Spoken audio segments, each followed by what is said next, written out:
estamos então em São Francisco de Assis para uma continuação então das visitas técnicas aos geossítios do Geoparque, do projeto Geoparque Raízes de Pedra. Ontem, quem nos acompanhou, eu já falei, por exemplo, um pouco sobre as formações geológicas que aparecem por aqui.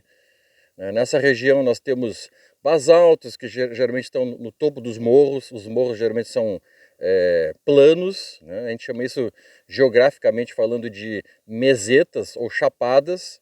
Esse nome de chapadas aparece, por exemplo, muito rico lá em Jaguari, né? O chapadão, o chapadãozinho, né? São esses morros em formas então, de mesas, também são chamados de mesetas.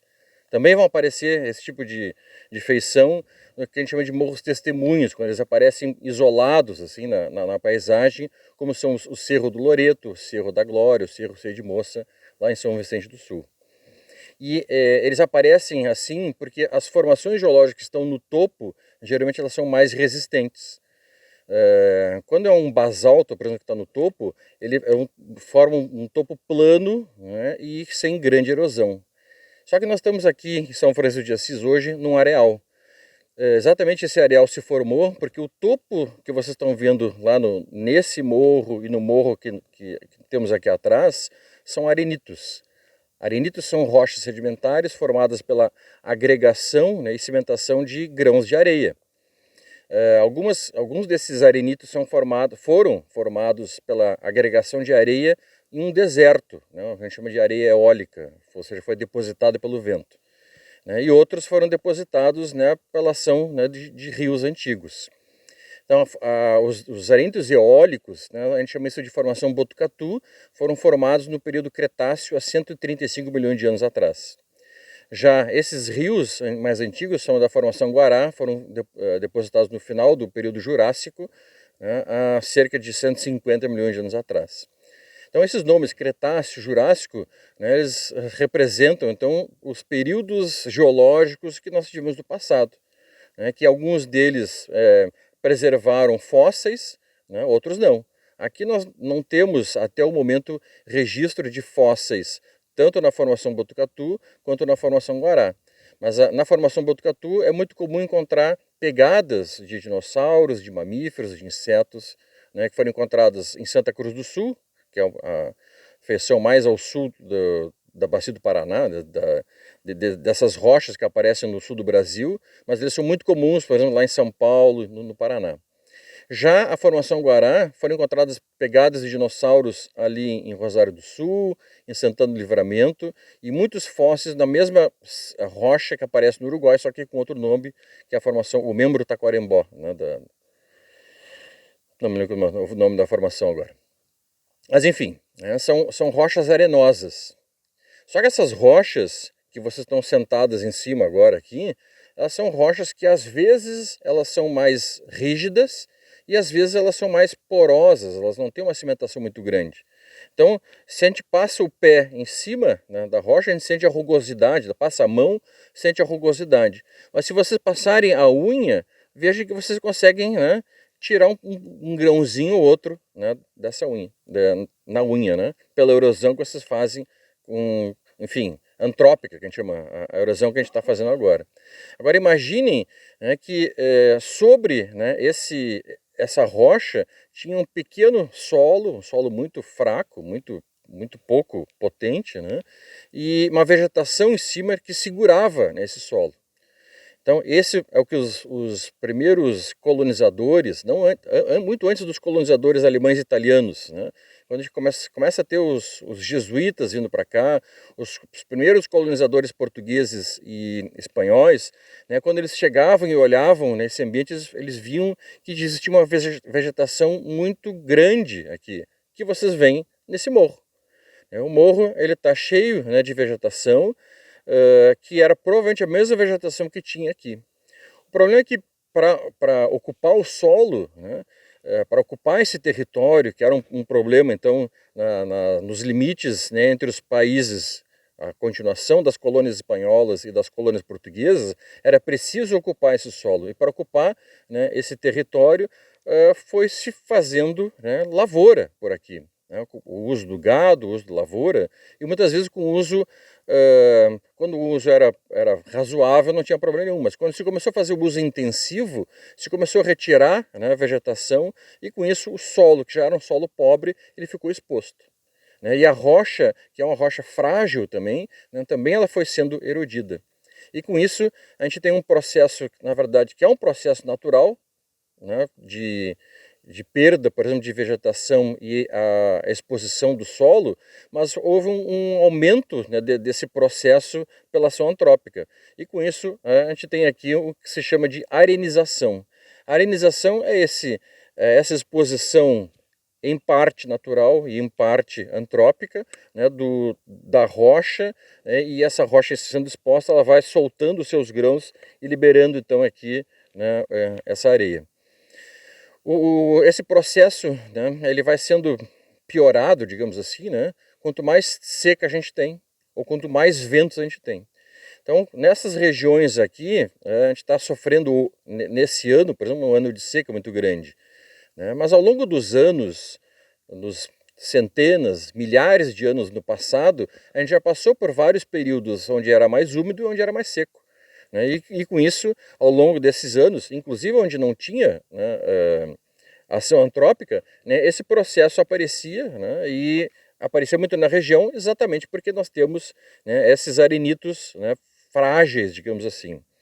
São arenitos frágeis por um lado, que fazem erosão para gerar isso, mas por outro lado eles têm, como são arenitos, eles são porosos, né, eles são importantes para nós porque fazem parte de um aquífero. Né? Os melhores aquíferos são os arenitos, onde a água ela vai percolar e vai ficar em subsuperfície. A gente pode fazer um poço e depois usar essa água.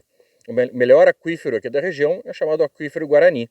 Então, essas rochas que vocês estão vendo fazem parte do aquífero Guarani, então daí a sua importância de preservação. Não só por isso, né, porque onde nós estamos também, toda essa região, é uma região de recarga desse aquífero. Pode ser que aqui a gente fure um poço, né, e o poço não seja um poço com tanta água, né?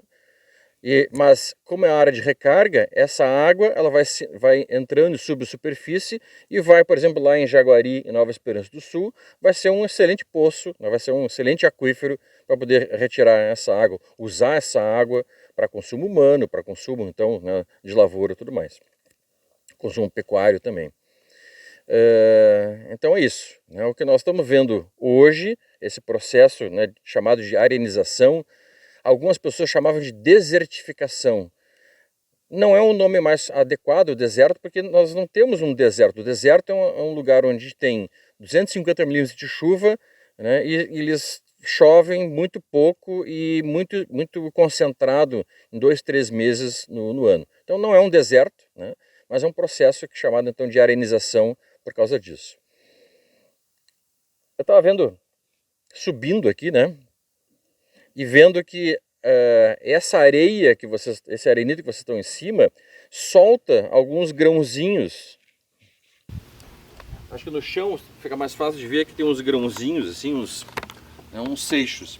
Então daqui dá para ver que esses seixos fazem parte dessa formação aluvial, formada por rios, a formação Guará. Então é bem provável que a gente tenha, por exemplo, aqui lugares onde pode ter se preservado pegadas de dinossauros também. Então é um potencial paleontológico bastante grande que tem para essa formação geológica. Assim como tem para a formação Botucatu, né, mais lá para Jaguari e Nova Esperança do Sul. A gente vai ver mais para frente outras formações geológicas. Eu falei dos basaltos, que tem no topo da serra em direção a Santiago, né, e nós vamos ver em alguns lugares, por exemplo lá na Bica São Tomé, uma outra formação geológica chamada formação Sanga do Cabral, que é do início do período Triássico, tem 250 milhões de anos, ou seja, é o dobro da idade dessas rochas que nós estamos vendo aqui. E essas rochas que tem lá na Bica São Tomé, elas vão ter outros fósseis, né, e lá eu volto a falar sobre eles, sobre a importância desses fósseis. Né? Mas nesse caso aqui, era mais para ver isso, a arenização, né, por causa da retirada da vegetação, né, e a vegetação que a gente vê em cima dos morros. A princípio cada morro deveria ter o seu nome, né? O nome local eu não conheço aqui, então para saber. Mas vejam, vocês olhando lá, naquela vegetação que tem lá no morro, tem coqueiros? Tem, né? Tem cactos? Tem. Os coqueiros vão indicar predominantemente um clima mais úmido, mais de floresta. De floresta, geralmente floresta de mata-galeria, que vai subindo o morro acima. Né? E como se fosse um resquício de Mata Atlântica. Já os cactos são resquícios de ambientes mais secos, geralmente quando o clima ficava mais frio aqui, mas ao mesmo tempo ficava mais seco, geralmente em um ciclo glacial, como a gente chama. Então, nessa vegetação que vocês têm, na verdade tem o registro de ambos os períodos, tanto os períodos glaciais quanto os períodos interglaciais. Os períodos mais quentes, mais úmidos, com florestas, e os períodos mais secos, onde provavelmente ficava quase sem vegetação nenhuma e ficava seco, exposto, só com cactos. Quando ele ficava seco, exposto, era o momento que naturalmente isso daqui também deveria ter uma expansão, né, da arenização. O problema é que assim, depois que se inicia o processo de arenização, né, não vai ser no novo processo lá no interglacial, onde vai ser mais úmido, com mais floresta, que isso aqui vai fechar. Então a gente tem hoje, né, algumas iniciativas, por exemplo, para tentar estancar o processo de arenização, que é a plantação de eucaliptos ali. Né? Como a Priscila falou, isso a universidade vem fazendo pesquisa, né? Mas mesmo dentro da universidade existem pessoas que pensam, né, de uma maneira e outras que pensam de outra maneira, né? Então mesmo, por exemplo, o plantio de eucaliptos para estancar um processo de arenização é controverso dentro da universidade. Por que vocês acham que pode ser controverso isso? Exato. Então assim, ele fisicamente ele estanca o processo de expansão da areia, do processo de arenização, né, porque a gente vai estar tendo lá as raízes, elas vão começar a segurar o solo. Né, mas esse lugar aqui onde nós estamos, ele não está havendo nenhum processo de regeneração aqui. Para piorar, onde o eucalipto, né, ele se coloca, que é na borda desse processo de arenização, a água que se infiltra aqui e vai para lá, ela está sendo toda sugada pelo eucalipto. Então, já foram na beira da praia?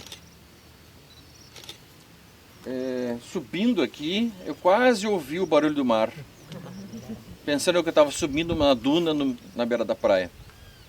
Faltou um pouquinho de imaginação, né? Talvez se a gente tivesse tomado um gorozinho lá embaixo. Né? Mas é cedo para isso ainda, né?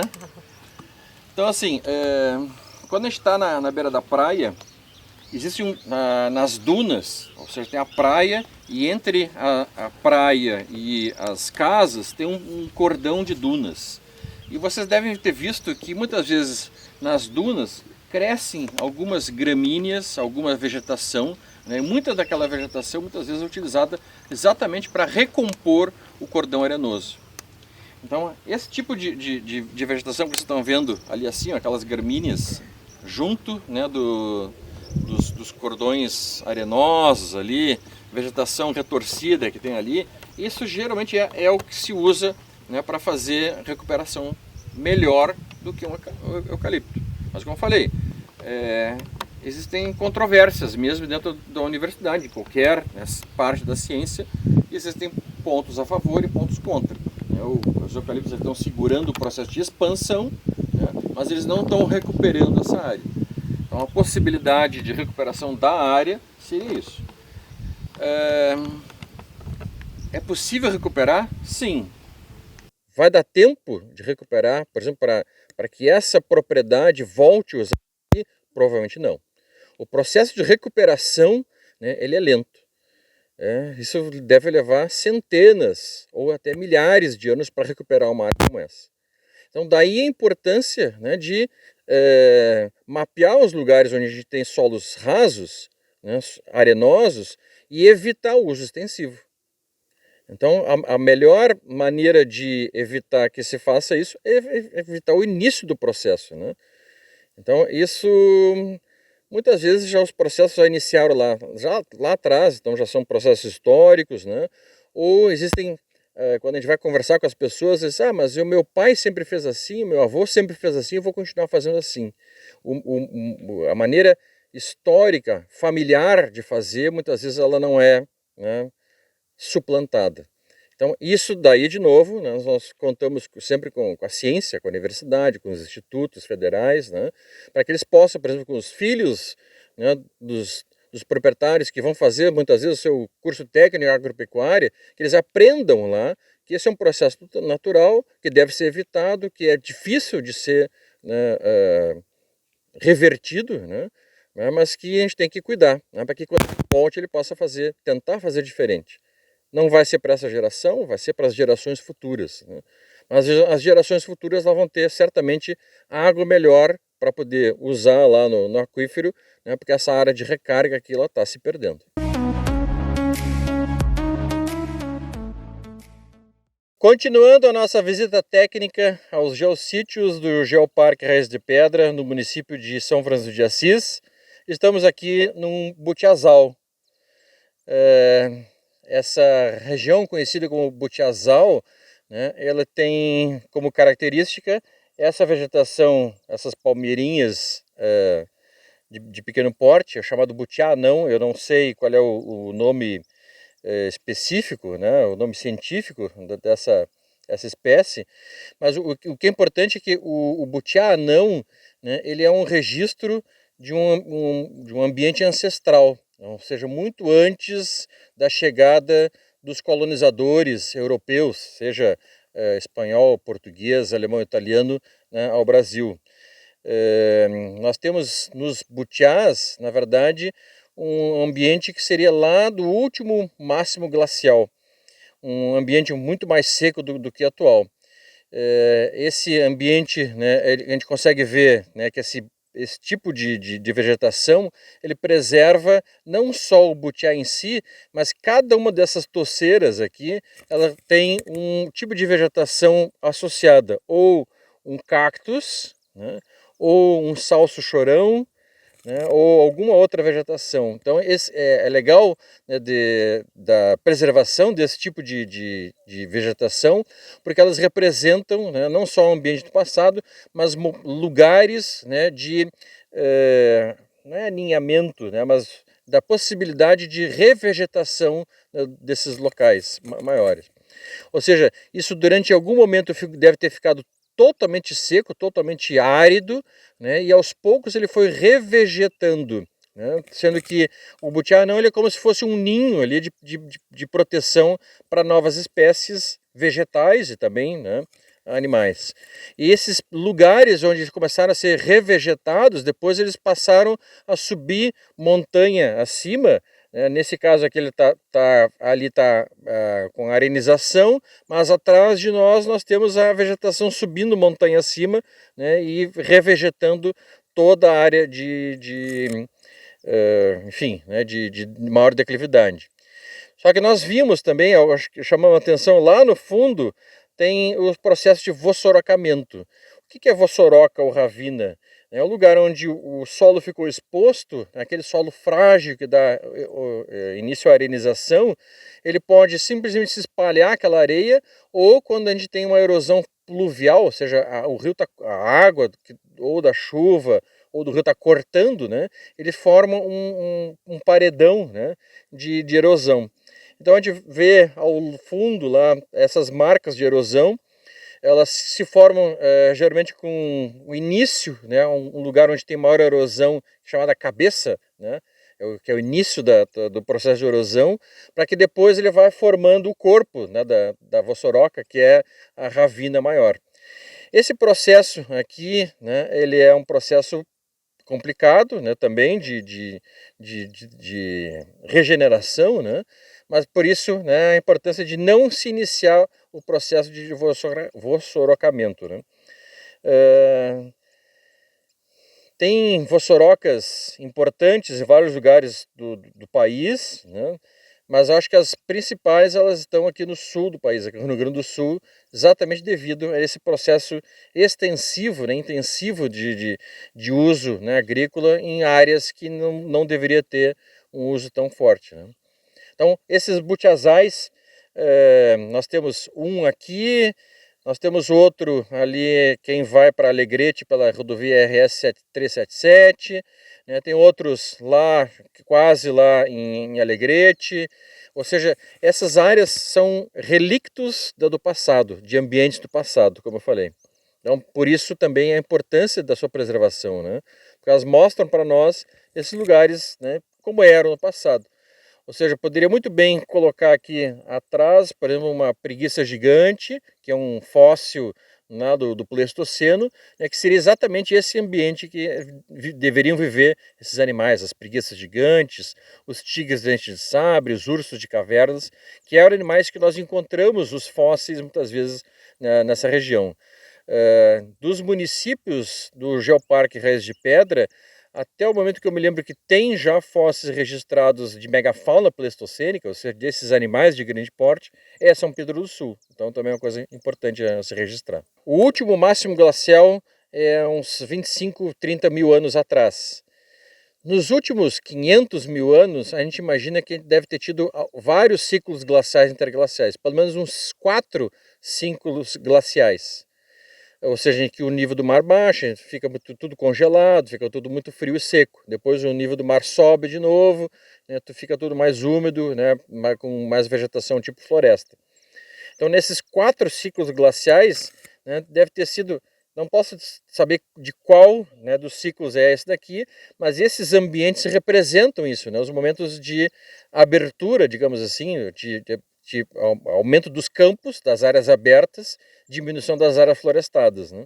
Então isso registra esses ambientes, depois o retorno, né, do nível do mar para mais alto, para mais úmido, começa o processo de nucleação, né, de outras espécies vegetais juntos, né, dos butiás anões.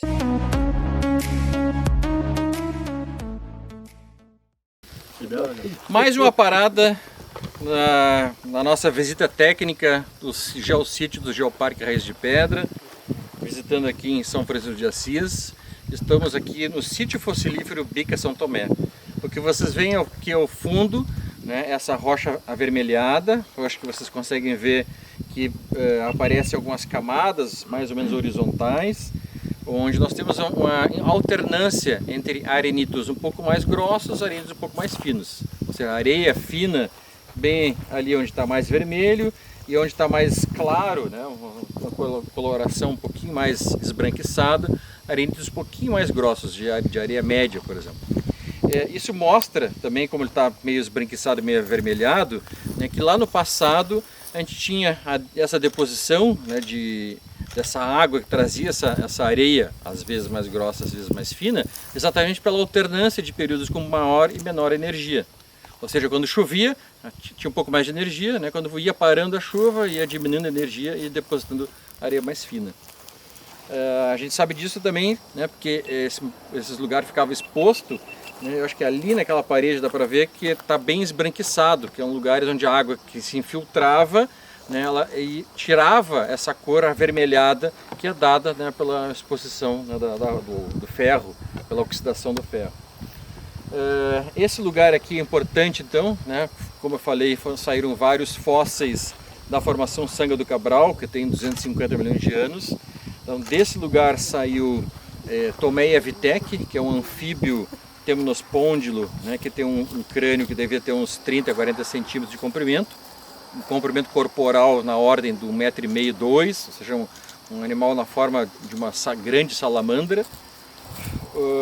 Nós tínhamos também aqui um arcossauro, o arcossauromorfo primitivo, parecendo um pequeno crocodilo, né, o nome dele é Teiujaguá paradoxa, e um pararréptil, né, conhecido, né, como Procolophon trigoníceps. Esse animal é importante, é o chamado fóssil guia, porque onde ele é encontrado, né, ele marca uma idade do início do Triássico, exatamente por comparação com rochas semelhantes lá na África do Sul.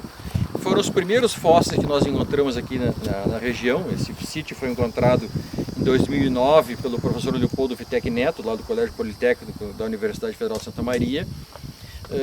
E foi em homenagem a ele, por exemplo, que a gente deu o nome de Tomeia vitec, né, ao anfíbio temnospôndilo. outros fósseis que saíram daqui, né, são interessantes. Tem um réptilzinho, né, com um pescoço bastante comprido, né, de afinidade bastante desconhecida, né, seria da família Tanistopeidae, mas é um animal muito estranho, né, que teria um corpinho pequenininho, um pescoço comprido, né, e um animal também de pequeno porte, de cabeça pequenininha, chamado de Elesaurus gondwana occidens. É um animal, né, que foi descrito, né, bem recentemente. Muitos desses animais foram descritos recentemente, porque na verdade o sítio se conhece desde 2009, é muito recente, né? Enquanto outros sítios fossilíferos, por exemplo da Quarta Colônia, são conhecidos há muito mais tempo, lá de São Pedro do Sul e Santa Maria são conhecidos desde o início do século XX, e esses fósseis eles são relativamente recentes, né, em termos científicos, mas eles são muito antigos em termos, né, de tempo geológico. E a importância deles, como eu tinha falado lá em cima, né, de que eles marcam, né, a retomada da vida no planeta Terra logo após uma grande extinção do Permiano, que dizimou grande parte das vidas na Terra. Para você ter uma ideia, 95% da vida marinha morreu. 70% da vida continental morreu. Ou seja, os 30% restantes é que deram origem a esses fósseis que nós vemos aqui. E dentre esses fósseis, por exemplo, os arcosauromorfos, eles foram dar origem aos dinossauros, aos pterossauros, aos crocodilos, a vários répteis como nós conhecemos, tartarugas, como nós conhecemos hoje. E alguns desses animais, os sinápsidos, por exemplo, foram dar origem aos sinodontes, e esses, por sua vez, deram origem aos mamíferos. Então, se nós estamos aqui como humanidade, nós devemos muito, né, da nossa vida a esses organismos que ficaram preservados aqui. Então a importância desse sítio fossilífero não é só o fato de ele ter fósseis, né, de ter fósseis lá do início da era triássica, da era mesozoica, do período triássico da era mesozoica, mas o fato de que toda a vida na Terra está relacionada, por exemplo, a essa retomada, né, que esses fósseis representam aqui nesse sítio.